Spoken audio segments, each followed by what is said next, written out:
हाँ सुमन जी।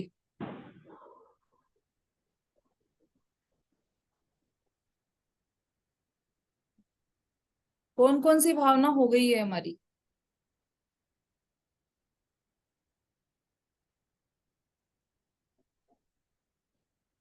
कल्पना जी। दीदी जय जिनेन्द्र। हम्म। अनित्य भावना, असरण भावना, संसार भावना, एकत्व भावना, एकत्व भावना, अन्यत्व भावना अन्यत्व भावना, अशुचि भावना, और हाँ असूची भावना, अशुचि भावना, आश्रव भावना। ठीक है। आश्रव भावना। ठीक। ये छह भावना हमारी, सात भावना हमारी कंप्लीट हो चुकी है। अब आठवीं संवर भावना हम देखते हैं। छंद नंबर 10। जीन पुण्य पाप नहीं कीना, आत्म अनुभव चित दीना, तीन ही विधि आवत रोके, संवर लहि सुख अवलोके। इसी छंद को एक बार और गाना है। कौन अच्छी सी राग में इसे गा सकता है?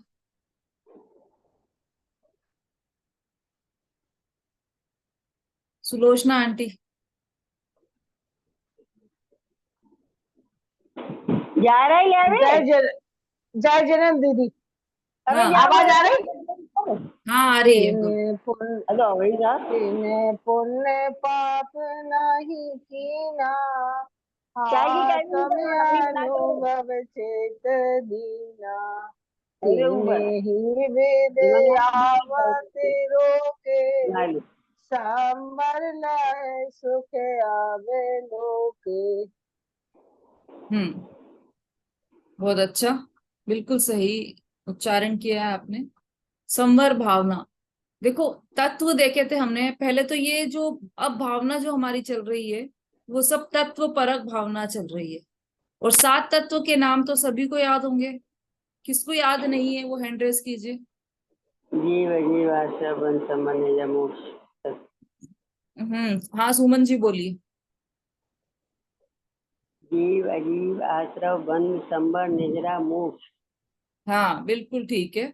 आप हो सके तो अपना कैमरा ऑन कर लीजिए।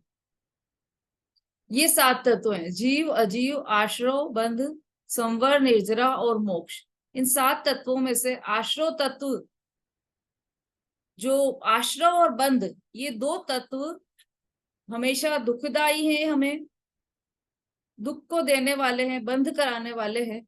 ऐसे आश्रव तत्व को छोड़ने के लिए आश्रव भावना की चर्चा हमने की थी। अब प्रकट करने योग्य क्या है? तो संवर और निर्जरा ये प्रकट करने योग्य तत्व है। जीव की परिणति में उत्पन्न होने वाला संवर तत्व यह प्रकट करने योग्य है, उपादेय है। उस तत्व के माध्यम से, उस तत्व के आश्रय से यह भावना होती है। उस तत्व को परिणत रूप करते हुए यह संवर भावना उत्पन्न होती है। वह देखते हैं हम। शब्दार्थ: जिन, जिन्होंने, पुण्य पाप, पुण्य पाप जिसकी चर्चा हम अभी आश्रय भावना में भी कर चुके हैं। पुण्य और पाप, शुभ और अशुभ भाव। नहीं कीना, नहीं नहीं किया है। आत्म अनुभव चित्त दीना, आत्मा के अनुभव में ही चित्त लगाया है।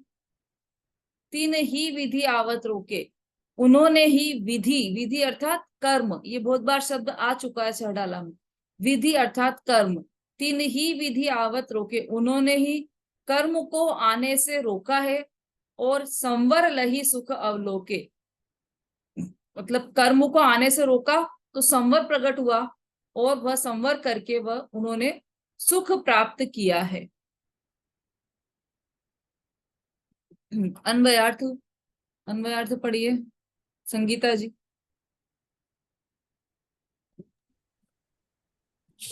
जय जिनेन्द्र दीदी। हाँ। जिन्होंने शुभ भाव और अशुभ भाव नहीं किए तथा मात्र आत्मा के अनुभव में शुद्ध उपयोग में ज्ञान को लगाया है। उन्होंने ही आते हुए कर्मों को रोका है और संवर प्राप्त करके सुख का साक्षात्कार किया है। हाँ, ये जो संवर भावना है, ये सबसे विशिष्ट भावना है इन सभी भावनाओं में, क्योंकि ये संवर प्रकट करने योग्य है। और संवर भावना, देखो ये जो 12 भावनाएं हैं, ये 12 भावनाएं कई आचार्यों ने, कई ज्ञानियों ने, कई पंडितों ने अपने अपने शब्दों में लिखी है। ये 12 भावनाएं, कुछ के तो आपको भी, आप भी जानते होंगे कुछ 12 भावनाएं। तो पंडित जयचंद जी छाबड़ा कृत 12 भावनाएं हैं, पंडित भूधर दास जी कृत 12 भावनाएं हैं, बुद्धजन जी कृत 12 भावनाएं हैं, आदरणीय बाबू जी युगल जी की भी 12 भावनाएं, जो हमने पूजा के बीच में आती है, जो 12 भावनाएं। तो इतनी तरह की 12 भावनाएं हैं, ये 12 अनुप्रेक्षाएं हैं। ये बहुत ही महत्वपूर्ण बिंदु है, चिंतन के मुख्य बिंदु हैं। और सभी आचार्यों ने चिंतन के इन मुख्य बिंदुओं के द्वारा चिंतन करना ये सर्वोत्कृष्ट बताया है। और उसमें भी सर्वोत्कृष्ट भावना संवर भावना, जो कि प्रकट करने योग्य है, ऐसी भावना है। और उसमें भी इतनी सारी भावनाओं के बीच में से भी पंडित दौलत राम जी कृत जो संवर भावना है, वह सर्वश्रेष्ठ मानी जाती है। उसी भावना का आज हम चिंतन कर रहे हैं यहाँ पर। जिन पुण्य पाप नहीं कीना, जिन्होंने शुभ भाव अशुभ भाव नहीं किए, शुभ भाव भी नहीं किए और अशुभ भाव भी नहीं किए। तो क्या किया? देखो, शुभ भाव मतलब शुभ क्रिया और अशुभ भाव मतलब अशुभ क्रिया, ऐसा नहीं है। यहाँ पर शुभ भाव और अशुभ भाव का अर्थ क्रिया से नहीं है।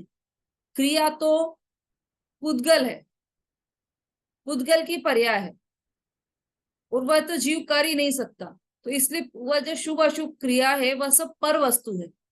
यहाँ पर किसकी बात है? शुभ और अशुभ भावों की बात है। भाव अर्थात परिणाम, जो शुभ परिणाम जीव के होते हैं वह, और जो अशुभ परिणाम जीव के होते हैं वह जो जीव है जिसने शुभ भाव और अशुभ भाव दोनों ही नहीं किए, तो फिर क्या किया कि मात्र आत्मा के अनुभव में शुद्ध उपयोग में ज्ञान को लगाया है। इसमें शुद्ध उपयोग की भी परिभाषा आ गई। शुद्ध उपयोग किसे कहते हैं?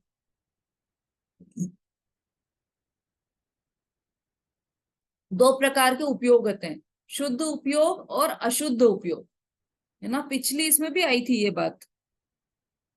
पिछले में अशुद्ध पर्याय लिखा था, यहाँ पर उपयोग। तो शुद्ध उपयोग वीतराग परिणाम व शुद्ध उपयोग है, और अशुद्ध उपयोग में आ गए शुभ भाव और अशुभ भाव, दोनों ही आ गए, अशुभ भाव भी और शुभ भाव भी, दोनों ही।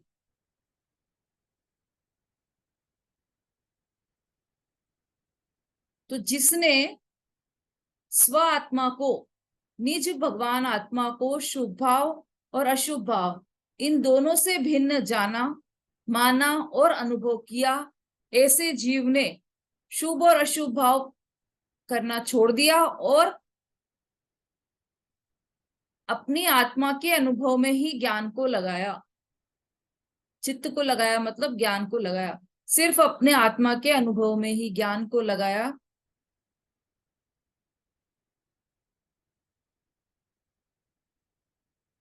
है ना। जब परिणति में, जब उपयोग में शुद्ध आत्मा हो, तो वह उपयोग शुद्ध उपयोग कहलाता है। ठीक है।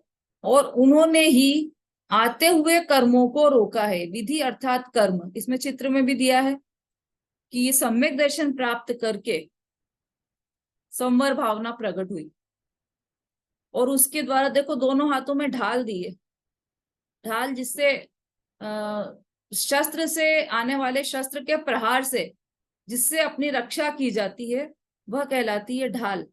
और यहाँ पर ढाल दी है किसकी? संवर भावना की ढाल दी है, सम्यक दर्शन की ढाल दी है। और चारों तरफ से जो कर्म आ रहे थे, कौन से कर्म आ रहे थे? ज्ञानावर्णादिक 8 कर्म, उन 8 कर्मों को आने से रोका। तो वो क्या हुआ? संवर।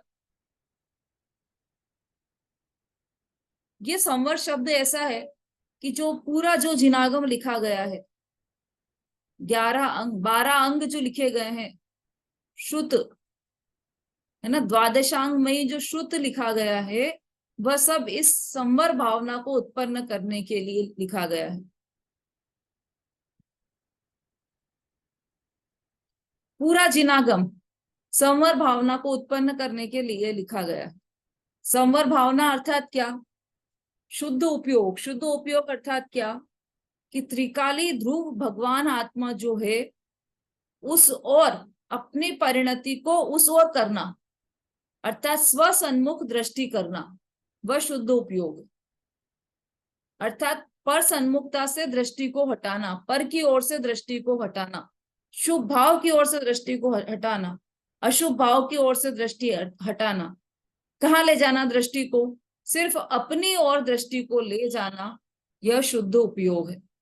यही संवर है, यही आत्मानुभूति है, यही स्वात्मानुभूति है, यही सम्यक दर्शन है, और द्वादशांग का सार भी यही है ना। उसमें लाइन आती है, अनुभव चिंता मणि रतन, अनुभव है रसकूप, अनुभव मार्ग मोक्ष को, और अनुभव मोक्ष स्वरूप। ये इस अनुभव, जो अनुभव की चर्चा पंडित बनारसी दास जी ने नाटक समाचार में की है, वही अनुभव, वही शुद्धोपयोग, वही शुद्ध परिणति, वही संवर कहलाता है। तो इस संवर के द्वारा 8 कर्मों से जीव की रक्षा हो जाती है। संवर तत्व की जब चर्चा हमने की थी, कौन सी ढाल में की थी? दूसरी ढाल में की थी ना संवर तत्व संबंधी चर्चा। उसमें संवर का क्या स्वरूप बताया था आरती जी?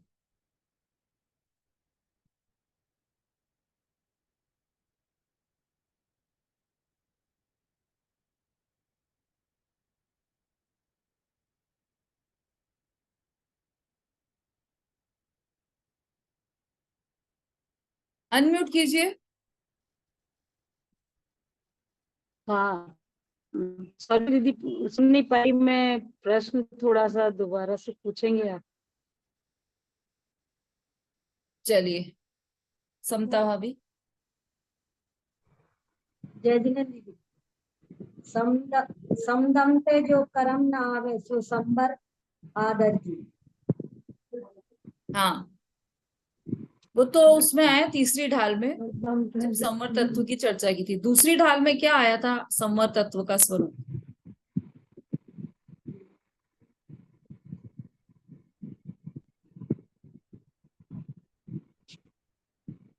अभिलाषा जी। जय जिनेन्द्र दीदी, रोके न चाहे निज शक्ति को।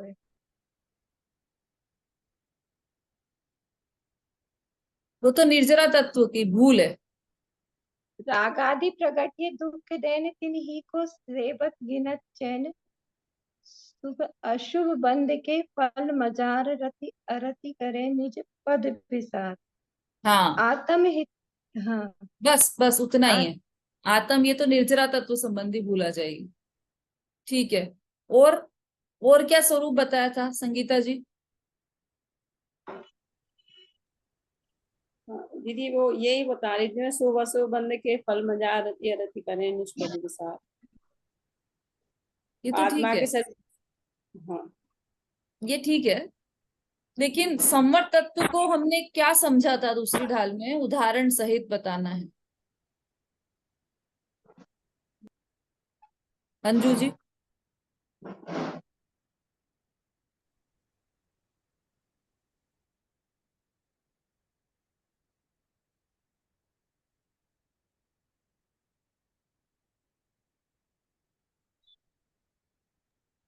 जय जिनेन्द्र, हाँ, जय जिनेन्द्र दीदी।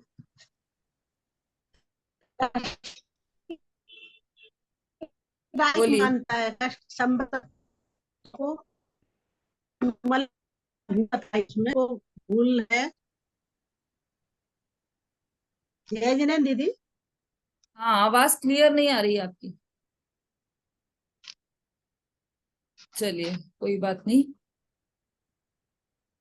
हमने संवर तत्व में समझा था कि जैसे कोई नाव जा रही है जिसमें पानी भर गया, काट लगी है उसमें उस पानी को बनता है। रोकने के लिए जिस छिद्र में से पानी आ रहा था उस छिद्र को बंद किया जाता है। छिद्र को बंद करना वो कहलाता है संवर, है ना, ये समझा था ना हमने। छिद्र को बंद करना वो कहलाता है संवर। ऐसे ही आत्मा में जो आश्रव हो रहा है उस आश्रव को रोकना वह कहलाएगा संवर। तो ये तो हुआ द्रव्य संवर। तो वो द्रव्य संवर होगा कैसे? आत्मा में आश्रवों को आने से रोकना, ये जो द्रव्य संवर है यह होगा कैसे? तो ये भाव संवर के द्वारा होगा। और भाव संवर कैसे होगा? कि शुभ और अशुभ भाव दोनों भाव नहीं करें और एक शुद्ध भाव करें हम, तो वह संवर होगा। और उसके द्वारा जो पुण्य और पाप रूपी कर्म है वो आने से रुक जाएंगे, तो आश्रव का रुकना वह कहलाएगा संवर। तीन ही विधि आवत रोके, इस विधि से उन्होंने ही आते हुए कर्मों को रोका है। किसने रोका है आते हुए कर्मों को? जिसने अपने हाथ में ढाल पकड़ ली। कौन सी ढाल पकड़ी?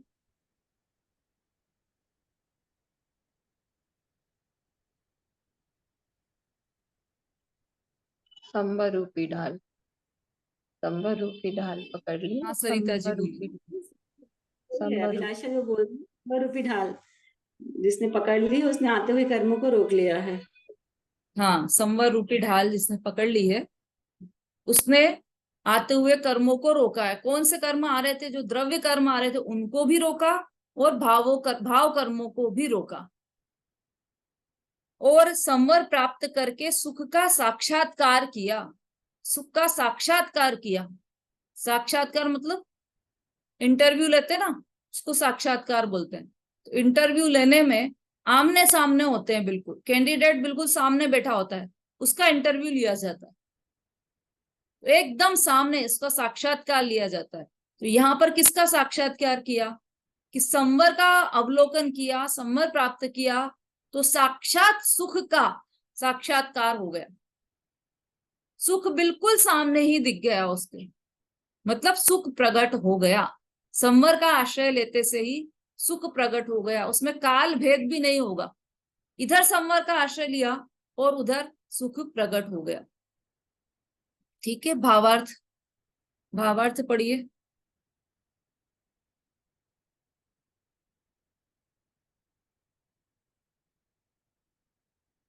अर्चना जी। जय दीदी। आश्रव का रोकना सुसंवर है। सम्यक दर्शनादि द्वारा मिथ्यावादी आश्रव रुकते हैं। सुउपयोग द्वारा शुभ उपयोग तथा अशुभ उपयोग दोनों बंध के कारण है। ऐसा सम्यक दृष्टि जीव पहले से ही जानता है। यद्यपि साधक को निचली भूमिका में शुद्धता के साथ अल्प स्वाशुभ भाव होते हैं, किंतु वह दोनों को बंध का कारण मानता है। इसलिए सम्यक दृष्टि जीव स्वद्रव्य के अवलंबन द्वारा जितने अंश में शुद्धता करता है उतने अंश में उसे संवर होता है और वह क्रमशः शुद्धता में वृद्धि करके पूर्ण शुद्धता प्राप्त करता है। यह संवर भावना है। हाँ, देखो, आश्रव को रोकना सो संवर है।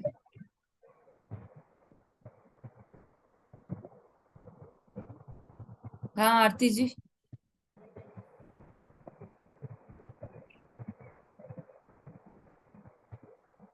नहीं दीदी, वो उसके लिए एड्रेस किया था भावार्थ पढ़ने के लिए। ठीक, सॉरी, उसको मैं फिर डाउन नहीं किया अभी। आश्रव को रोकना सो संवर है ना। तो आश्रव क्या है पहले तो ये समझना पड़ेगा हमें। आश्रव किससे हो रहा है और वह क्या है? आश्रव के कारण दिए थे ना आश्रव भावना में। देखो, आश्रव भावना में आश्रव के कारण दिए थे। आचार्य ब्रह्मदेव सूरी ने आश्रव के कारण की डिटेल में चर्चा की है आश्रव अनुप्रेक्षा में। हम एक बार वो पढ़ लेते हैं फिर आगे बढ़ते हैं। समुद्र में छिद्र युक्त नाव की भांति यह जीव इंद्रियादिक आश्रवों से संसार रूपी सागर में पड़ता है। आवाज आ रही है सबको? अतीन्द्रिय स्व शुद्धात्म संवेदन से विलक्षण स्पर्शन, रसना, घ्राण, चक्षु और कर्ण, ये 5 इंद्रियां हैं। अभी आश्रव के द्वार की चर्चा कर रहे हैं कि किस किस माध्यम से आश्रव हो सकता है। तो पहले तो 5 इंद्रियां लिया। 5 इंद्रियों के लिए क्या लिखा? अतीन्द्रिय स्व शुद्धात्म संवेदन से विलक्षण, स्व शुद्धात्म संवेदन अर्थात आत्मानुभूति, उससे विलक्षण मतलब उससे अपोजिट जो चीज है वो क्या है? 5 इंद्रियां।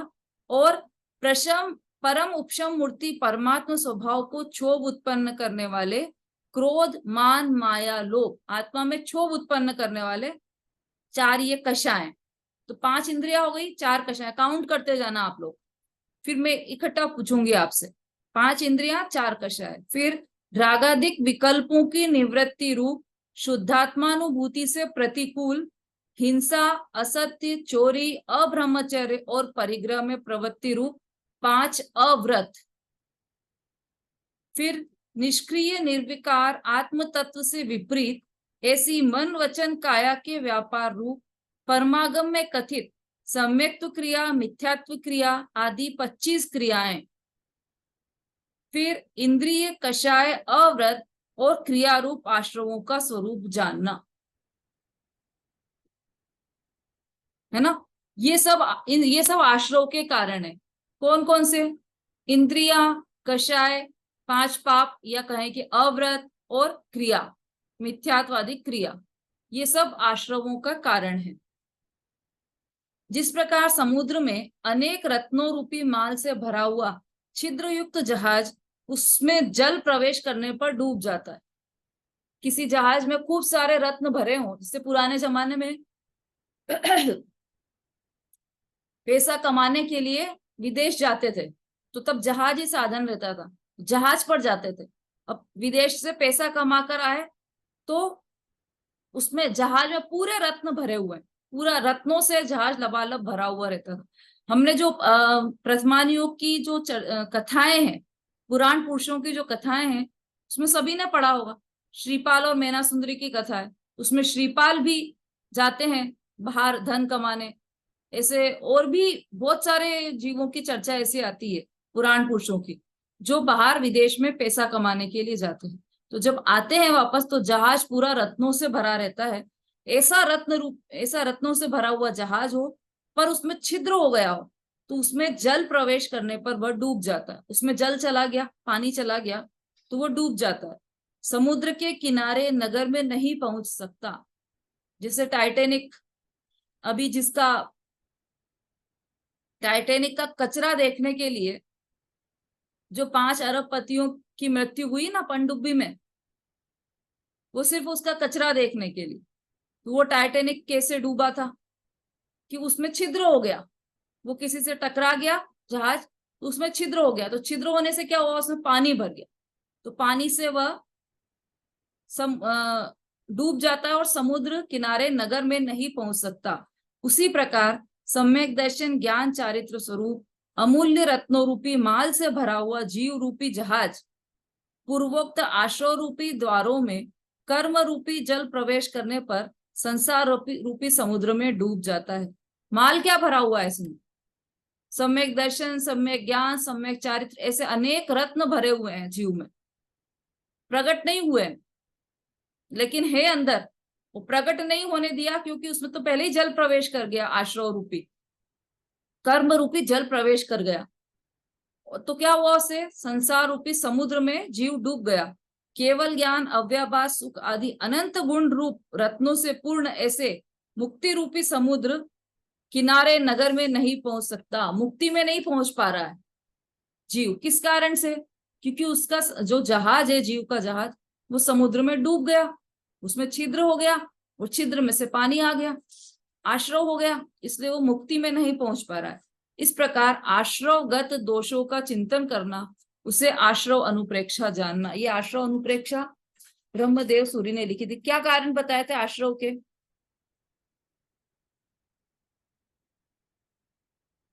अनीता जी? 5 इंद्रियां, 4 कसाय, 5 पाप मिथ्वात, ये तो है ना। 25 क्रियाएं, 25 बढ़िया, क्रियाएं। बिल्कुल सही, बहुत अच्छा। ये सब आश्रव के कारण बताए। मिथ्यात्वादी 25 क्रियाएं, ये भी सब आश्रव के कारण बताए हैं।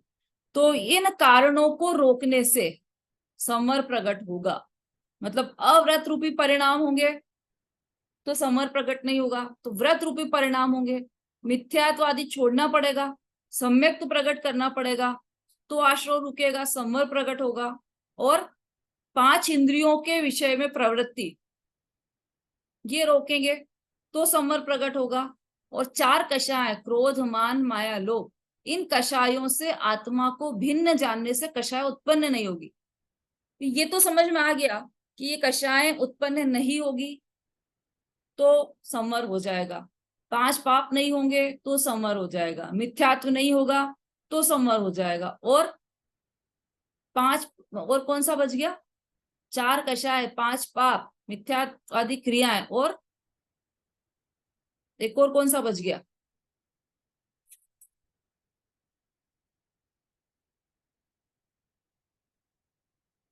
और 5 इंद्रियों, 5 इंद्रियों के विषय, उनमें नहीं हम लोलुप नहीं होंगे, लोलुपता नहीं होगी तो हमारा आश्रव रुक जाएगा।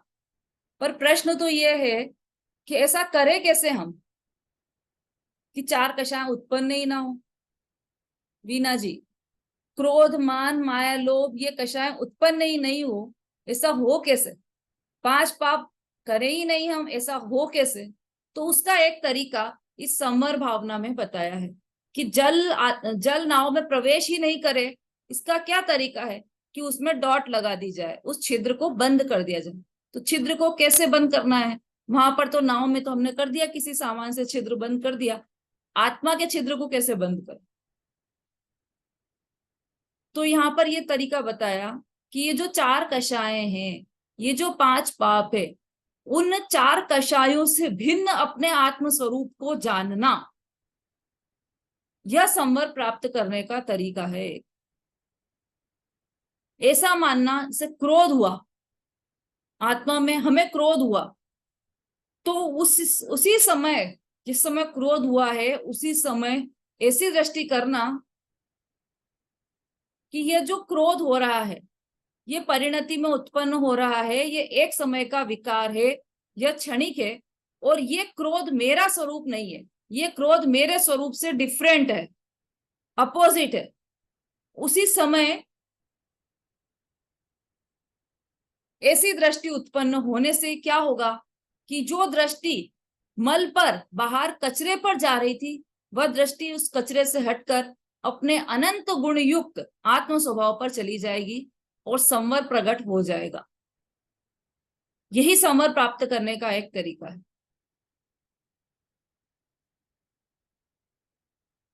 ठीक। और जो शुभ और अशुभ परिणाम हो रहे हैं, वो जो शुभ और अशुभ परिणाम हो रहे हैं उनसे अपनी आत्मा को भिन्न जानना कि ये जो शुभ मंद कषाय रूप परिणाम हो रहे हैं, तीव्र कषाय रूप परिणाम हो रहे हैं। अभी क्या होता है, हम क्या करते हैं, मंद कषाय रूप परिणाम हुए, पूजा के परिणाम हुए तो अपने को पूजार्थी मान लेते हैं कि मैं तो पुजारी हूँ। स्वाध्याय के परिणाम हुए तो अपने आप को धर्मात्मा मान लेते हैं कि मैं धर्मात्मा हूँ। चोरी के परिणाम हुए तो अरे ये तो गंदे परिणाम है, मेरे को चोरी के परिणाम आ गए, मैं तो चोर हूँ, मैं तो मानी हूँ। या फिर बाहर में जो पदवी मिल जाए, मैं तो अध्यक्ष हूँ, मैं तो मंत्री हूँ, उन पदवी में अपना स्वरूप मान लेना, मतलब वही हुआ ना कि मान में अपना स्वरूप मान लेना, जबकि मान अलग चीज है और जीव द्रव्य उनसे बिल्कुल अलग है, 5 पापों से अलग है, 4 कषाय से अलग है। ऐसे ही शुभ भाव और अशुभ भाव से भी यह जीव तत्व बिल्कुल भिन्न है, चैतन्य तत्व बिल्कुल भिन्न है, क्योंकि पुण्य और पाप ये तो क्षणिक अवस्थाएं हैं और आत्मा तो त्रिकाली है, अनादि से था और अनंत काल तक रहेगा। पुण्य पाप बहुत क्षणिक है, अभी पुण्य के परिणाम चले गए और पाप के परिणाम आ जाएंगे।